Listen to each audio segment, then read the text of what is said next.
7,000 feet. It is about a 3-hour drive from Milan near the French border. Its altitude makes it possible for early season skiing, although even here, snow is scarce this year. Hello everybody, I'm Bob Viatti. We're in Sestriere for the first women's slalom of the World Cup season. Yesterday there was a Super G held here, and Marina Kiel of West Germany was the winner. As far as the Americans, well, they waited until the very last moment to come to Europe this year. Usually they get over here about a month ahead of time, and the snow is usually scarce. They have to battle with all the Europeans for time on the hills, and they have to share the gate time and everything else, and it's tough. However, they trained under really excellent conditions at Copper Mountain in Colorado, and I think it's going to help them. As far as the race yesterday is concerned, well, Eva Twardokens was 5th, and Debbie Armstrong was 4th. After the race, I had a chance to talk to Debbie. I don't believe it, because when I went through the finish, you saw me fall. I had so many troubles, and I'm really surprised at how my time turned out. I just hope it holds. But you know, it looked like it was real rattly up there. Yeah, it's hard snow. It was pretty rough. But, man, I really feel like I've been training really well, and I was excited for this race. And I wish I skied the upper part a little better. I guess I was a second out up there. Yeah, you know, watching you last night at dinner and the day before, you seem real loose and relaxed and very confident. A lot different than last year. Yeah, I am a lot different than last year. I'm pretty confident because I had a great summer of training. And I was burnt out entering into the season last year, and you know, I never would admit it was a result of the Olympics, but now that I'm 2 years away from it, I think it was, and I'm a lot looser this year. I'm a year older, and I just have a good summer of training behind me, so it feels good. I'm really happy. Snow conditions are very weak here and worked out very, very well. Here's how it works. The top 30 finishers after the first run in the slalom will run in reversed order for the second run. In other words, the girl who finished first in the first run will go in 30th or last in the second run. This really kind of means that as she's standing at the top of the mountain, all alone, it'll be her race to win or lose. Remember, it's the combined time of the two runs which determine the winner. Okay, now for the highlights of the first run, let's go to Mike Hunter and Vicki Fleckenstein for the call. Thank you, Beats, and welcome everybody to the first in our series of covering the 1985-86 World Cup campaign. And I'd like to welcome to our ESPN ski team former U.S. Olympic team member Vicki Fleckenstein. Vic, the big change, as Bob was discussing, as it's called, the Turn 30 format, no reference to your age, but that wasn't around when you were racing for the United States. It's certain to be more exciting for us, the spectators. How about from the racers' viewpoint? Well, as far as the final racing goes for the racers, it's not really going to change much. They're going to have to go just as all out as they always have in World Cup slaloms. But they will have to change their thinking a little bit for the second run because of the different format. Of course, it will be the same for everybody. It will be the same for everyone. The racer who will be racing the very last in this second run, the leader after the first run, that's Austria's Roswitha Steiner. She leads by 0.3 of a second over Swiss Brigitte Oertli. And in third place at the moment coming into this final run, it's an American, the bronze medalist from the World Championships in Giant Slalom last year, Reno, Nevada's Eva Twardokens. That's got to be a great boost of confidence to that youngster. Oh, you better believe it. To start out the season with a first run of slalom in third place, that's got to do wonders for her confidence. And also, that carries over into the entire slalom team. I'm sure all the girls are getting excited about the second run. As a result of the early season snow in the United States, the U.S. ski team got great preseason training, and Bob Viatti talked to Eva Twardokens about that. I was doing my best to just try to take what I've learned this spring and summer and fall and put it to use and then just go for it. Try not to get distracted. What do you think about training in the United States and then coming over here right at the last minute? Think that's helped? I think it's the best thing we've ever done. It was great to be in Copper. Such good skiing, and here we are again in Europe. There's no snow, so I think it was good. In addition to Eva, there's another American in the top 10 right now. In 7th place, Tamara McKinney, also from the Lake Tahoe area. A great early season start for Tamara. That is a good start for Tamara. She usually comes on later in the year, February and March, so 7th place in the first run has got to really be encouraging for her.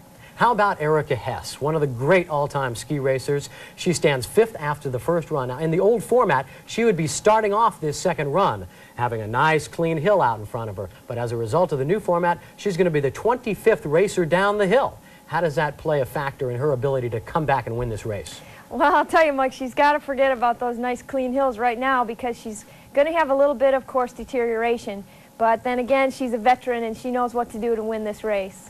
Michela Fagini, the defending World Cup champion, did not quite make the cut for this final run here in the slalom. That's a disappointment to her, but it certainly is no great surprise because slalom is not her strong suit. We will, as we get set to watch the second and final run in the World Cup season opener. Roswitha Steiner of Austria, the leader after the first run. With a new format, she will run very last. As we get ready to watch, American Beth Matson coming out of the start in her debut on the European World Cup Tour.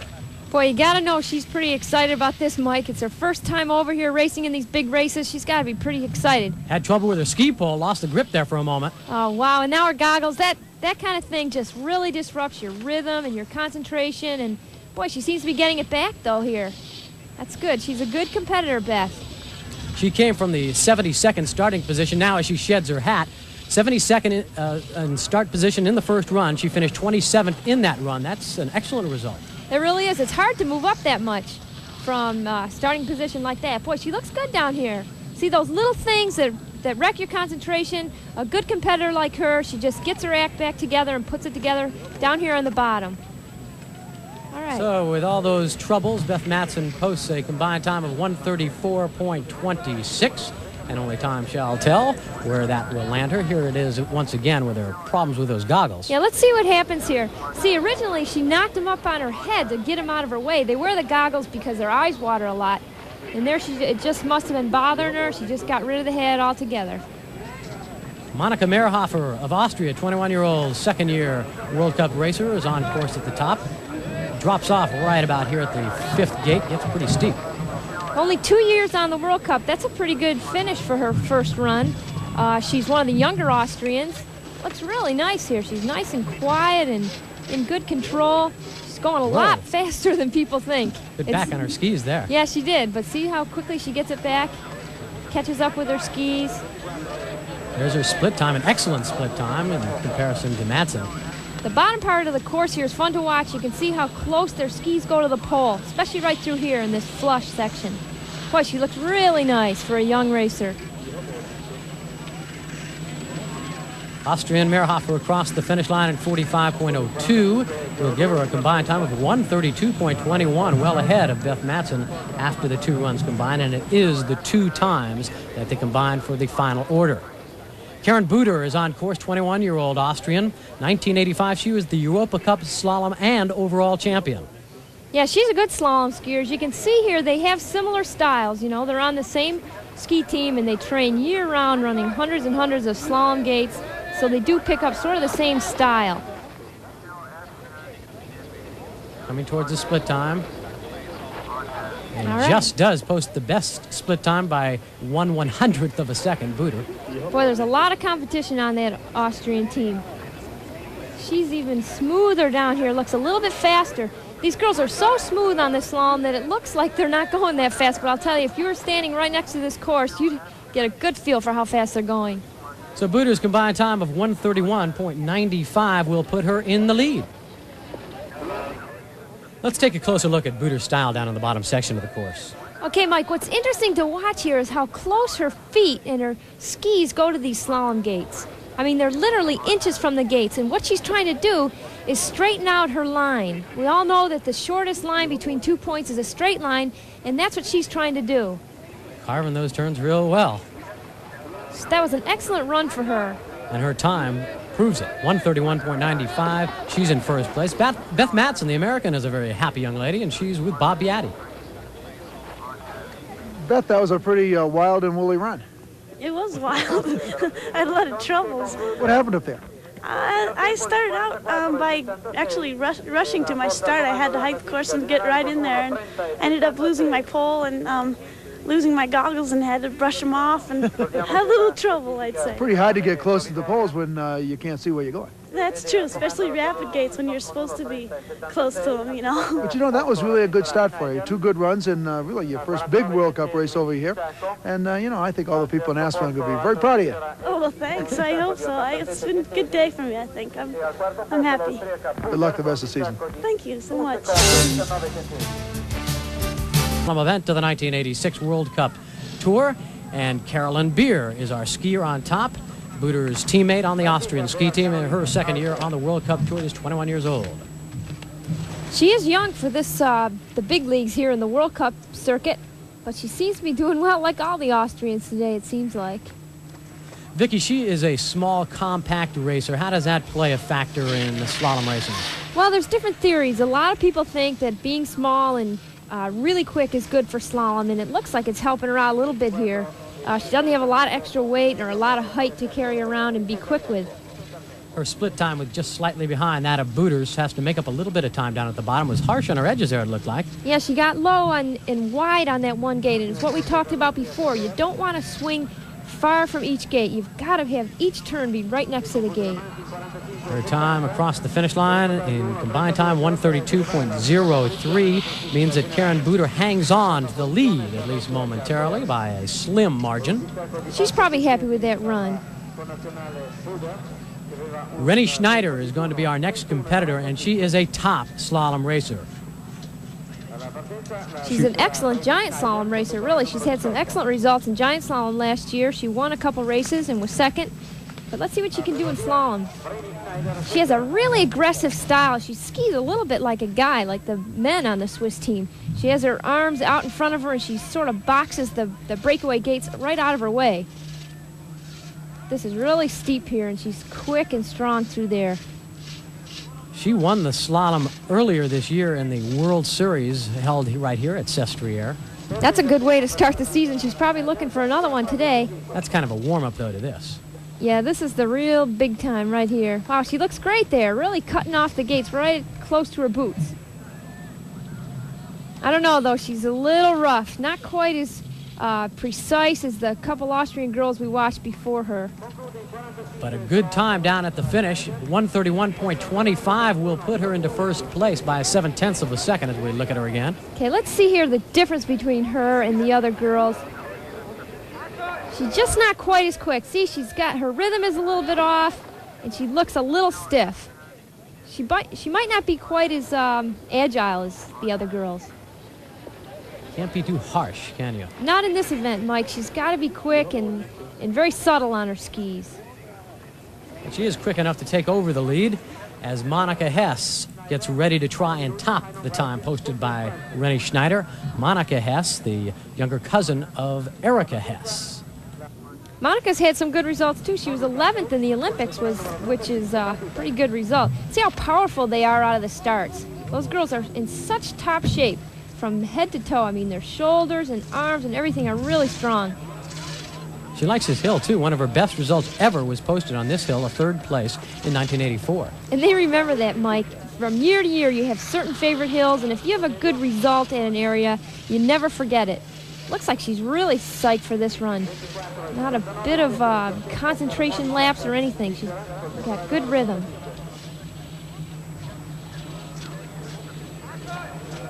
Letting her momentum carry her through the flats now. It's a little bit flatter down here, but you can see they're still carrying a fair amount of speed.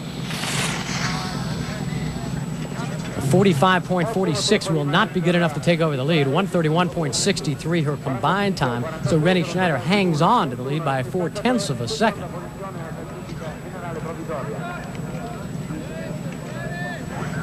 As we go to Camilla Nilsson of Sweden, just 18 years old. Her brother, also a great World Cup racer for the men. Yeah, he's a great slalom racer. She's sort of alone up here. You know, she's the only Swedish girl. She doesn't really have a team up there with a start, up at the start with her. I'm sure they're down at the finish cheering her on. But she's holding up the score for the Swedes today. That's a reminiscent style she's using, huh? It is, Mike. It's a little bit like famous Ingmar Stenmark. I'm sure a lot of the viewers are familiar with him. He was Swedish great men's skier. Her split time a little bit off the pace. She's really going to have to pick it up down here. You never know what she might be doing. She might be being a little conservative on this run just to get a sound result. Ooh, that was a quick set of gates in there. Yeah, she's making up time down here. You can see that. Wow, an excellent second run for Nilsson. 44.76 will put her in the lead, 130.76. Let's watch her again in this bottom section where she definitely picked up a lot of time. She really did. I think she was a little surprised with her result there. As you can see from the side here, her stance is really strong. Palan of France, ready to go for her second and final run. The leader right now is Camilla Nilsson of Sweden. Well, you hit it on the head, Mike, when you said one of the greats. She's been around a long time, Perrine. 8 years on the World Cup, and she knows what she's doing in this event. She's excellent on steeps, and it looks like she is again today. She's always done well because she's got a really compact stance. Whoops, right there, she got a little bit back on her skis, but she's right again back into the course. I really like to watch Perrine Palan. She's one of the all-time great slalom skiers. Youngsters can certainly pick up some pointers from watching her French technique. Very smooth and quiet on the snow. In fact, they call her the cat. Yep. She doesn't look quite as hot as I've seen her, though. It's too bad. This might not be her day. Her time of 45.6 will put her a bit behind the leaders. Actually, 7/10 of a second behind first place Camilla Nilsson, so it was not a good second run for her. No, I wonder why. She might be getting a little bit of a slow start for the season. She seems to come up off the snow. Yeah, that's a bad sign. A lot of times when a skier does that, they're just a little stiff in their legs. It's a bad sign.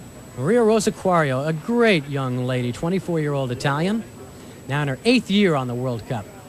See those gloves? Yeah. They use those to knock the poles right out of their way so they don't hit them with their knees or with their shins. But they do drive right over those hinged gates. So they have a hinge right at the snow level. She's in front of the home crowd. You can hear the crowd behind her.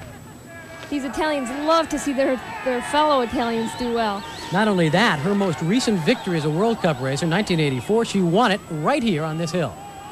So she's got to be pretty excited.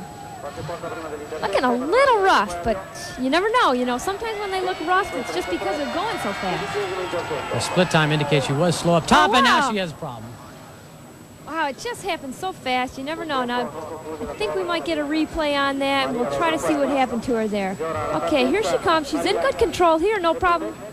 Wow. Okay, could have been just a caught edge, and one ski went on one side of the gate, and the other ski went on the other. So Nilsson hangs on to the lead as we look at Maria Eplebeck. Added Beck to her name last year, having married a member of the men's team, Florian Beck. You can see a little bit different style for this German. She doesn't ski like the Austrians or the Italians. She skis very, very erect with her knees tight, close together. She's knocking down every gate. Every single gate. Whoa. Oh, and now she misses a gate. Getting a little too close to those gates, unable to negotiate all the turns, and Eple is out of this one. Here's our favorite. That makes room for Tamara McKinney, the 23-year-old 1983 World Cup champion. Tamara's got to be ready for this one. She had a good first run, and that's got to jazz her up for this second run. Oh, she's bouncing around up top. That cost her a little bit of time, didn't it, Vicki? Well, a little bit, but, you know, Tamara's funny. She doesn't always do great on the steeps. Her thing is the more gentler slopes because she's very quick on her feet and so subtle. I think she's going to be happy to finish this one, having last year fallen in 5 of her first 6 races. Okay. Into the bottom section. This is where she's usually good.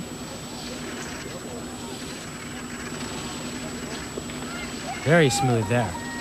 That was good for Tamara. The time 46.22 gives her a combined 131.72, a little bit behind the leaders. I hope that result holds for her. This is McKinney again in the top section of the course. Watch how she gets her skis on edge and jumps from one edge to the other. See that? She just got a little off balance, but a weaker skier, if that had happened to them, they'd be out of the course. And down at the bottom? Yeah, this is where Tamara's good. This is her thing. She's just light on her feet. It's almost like she's on her tiptoes. She just goes from gate to gate. It doesn't phase her upper body at all. No snow kicks up from her edges, indicating she's not skidding at all. Very flat ski. Paoletta Magoni is in the starting gate. She having just added another suffix to her name, Sforza, having gotten married over the summer. 21-year-old Italian, 1984 Olympic slalom gold medalist. Boy, it's nice to come out of a starting gate with a gold medal in the back of your mind. Must give her a lot of confidence. I'll bet it does. She was 6th after the first run. Right now trying to catch the leader, Nielsen, who clocked a combined time. Whoa, a little bit of trouble there. That's a lot of time lost right there. Just that one little skid in one gate can cost a racer a race. These racers at this level make every turn as precise and as exact as they possibly can. They train year-round, literally year-round, running hundreds of slalom gates. And by the time they're in the race course, they're just going all out. Good quick run in the bottom section. Magoni across the finish line really made up a lot of time in the bottom. Her combined time, 1:30.91, will put her into second. Some racers in the world this morning. Can they maintain that title this afternoon? These are the best 4 from this morning, running in reverse order. Erica Hess was 4th after that first run. She's out onto the course now trying to win this one, the 2-time World Cup champion. This is a little different for her, Mike. See, the course is a little bit more rough than she's used to. She's the 25th racer to come down now. Good, smooth, compact style. She is kicking up a lot of snow, though, there. Yeah, she looks all right. I'll tell you, Erica can't rest back on her heels, though, because she's got a lot of young Swiss coming up after her, so I think this race is very important to her to get a good result. She is really letting it out down here. Boy, she's so quiet and so smooth and steady. Her upper body barely moves. This technique carries her to 4 World Cup slalom titles over the years. Across the finish line, great time, 44.99 is going to give her a combined time, 1:30.22. That will put her into first place by a half second. Here's what you can see where all her training has helped her to keep nice and disciplined. Her arms aren't flailing all over the place. She's nice and quiet from ski to ski. Really nice skier to watch. And here she's doing the same thing that we looked at earlier. She's trying to straighten out her line, go as close to that gate as she possibly can. Just knock it right over out of her way. Yet stable all the time, quiet upper body. Great run by Erica Hess. That makes it more difficult for the American Eva Twardokens. A lot of pressure with a 20-year-old from Reno, Nevada, who was the best in training at Copper Mountain for the Americans earlier in the fall. Boy, I'd like to see a great run for Eva here. I know she wants it. She'd be satisfied with just about anything in the top 5. Let's see what she can do. Oh, caught an arm. That's funny, that didn't hurt her at all, though. She was back on the course right away. Boy, she's a really good American star. She's young. She's really picking up on the rules of the game and getting in good results already. And slalom has not been her strong discipline. No, she's really a giant slalom skier, but it's turning over in her slalom also. It's 45.21. Here she comes across the finish line. 45.73 will not be good enough to take over the lead. I'll tell you, that was a great run for Eva, though, that she's still going to be up there. I'm sure she's happy with that. You know, she did have a lot of pressure on her. This is the first race of the season, 3rd place after the first run. I think she did well. She winds up at the moment in 2nd place with a couple of racers still to come.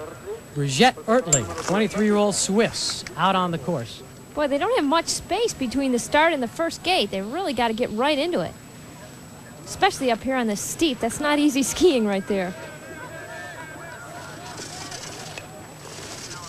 This is one of the girls that Erica Hess has to worry about. Personally, I think this girl was going to be in contention for the overall World Cup. She's an excellent downhill skier, and she's good in giant slalom, and today she's showing how good she can be in slalom. She was the runner-up for the Cup last year and won the combined, meaning that she does race well in all disciplines. Big gal. She is tall, but she's very strong. That'll certainly help her down here in the flatter section of the course. As she pushes her way across the finish line, 45.58 will give her a combined time, 1:30.32. That will slide her into 2nd place behind Erica Hess. She looks a little tired there. I can tell you that those... A great day for the 22-year-old Austrian. Boy, is she happy.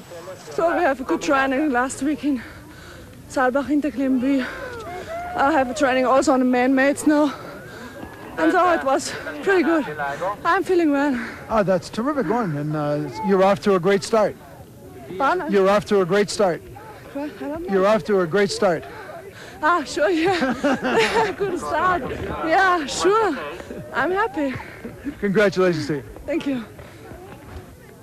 Well, that just about wraps things up here in Sestriere, Italy. For Eva Twadokens, really a good finish for her when you think that it's her best World Cup finish ever in slalom. And what a way to start the season. Also, the entire U.S. team, I think, looks in very good shape, and they're going to get better and better and better. Tamara McKinney, maybe not quite the result that she had in mind. She was pretty sloppy in that second run. As she said after her run, I just didn't really have my coordination today. Well, believe me, she has a lot of coordination, and she'll have much, much better results throughout the season, and we hope to be showing you many of those. Next week, we'll be somewhere in Europe bringing you World Cup skiing. We aren't exactly sure yet. We're waiting for the officials to tell us where. Okay, the final results. Roswitha Steiner of Austria, first. Erika Hess of Switzerland in second place. Bridget Oertli of Switzerland, third. And Eva Twadokens of the United States in fourth place.